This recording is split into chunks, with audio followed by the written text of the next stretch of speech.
So question number 19 asks us to find the center and radius of the circle, and we've been given an equation: x squared plus y squared plus 10x plus 14y plus 58 equals 0. And I know that seems a little overwhelming, but the equation we've been given is actually called the general form of the equation of a circle, and you can find and read more information about this on page 182 of your textbook.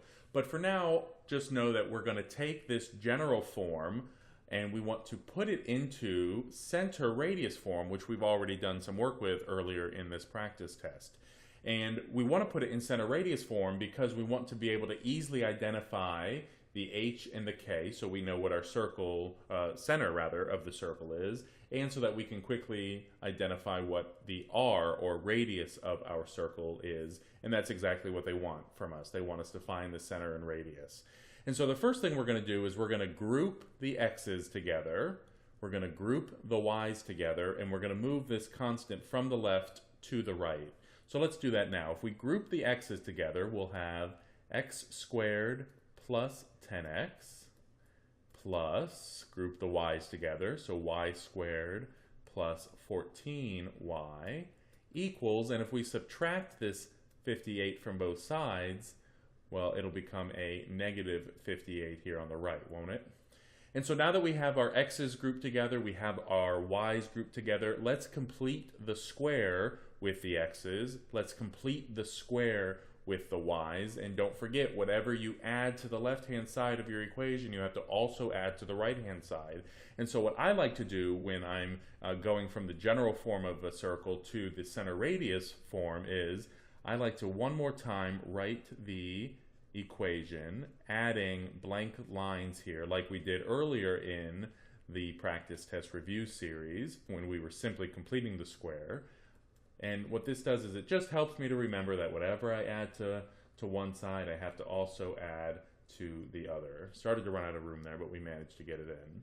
All right, so now we're going to complete the square for the x's. So we know that in order to complete the square, we have to take half of our middle term here. Half of 10 is 5, and then square it. So 5 squared is 25. So since we added 25 here, we have to add 25 over here.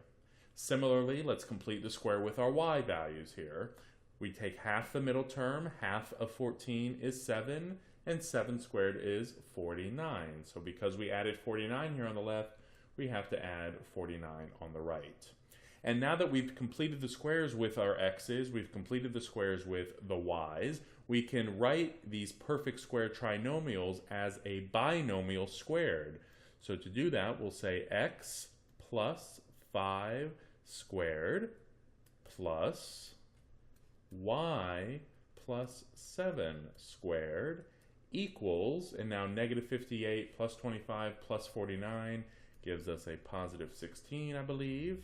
And now you can see that this looks an awful lot like the center radius form of a circle, and that's good because we can now easily identify the center once it's in center radius form.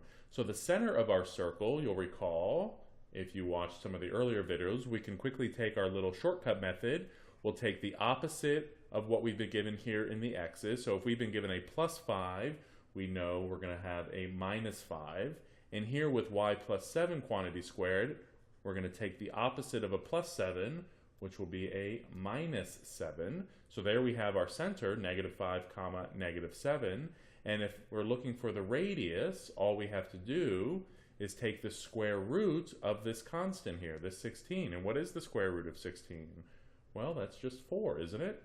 And so now we've quickly identified what the center is, negative 5, negative 7, and the radius 4. And that's exactly what we were hoping to find with question 19 here.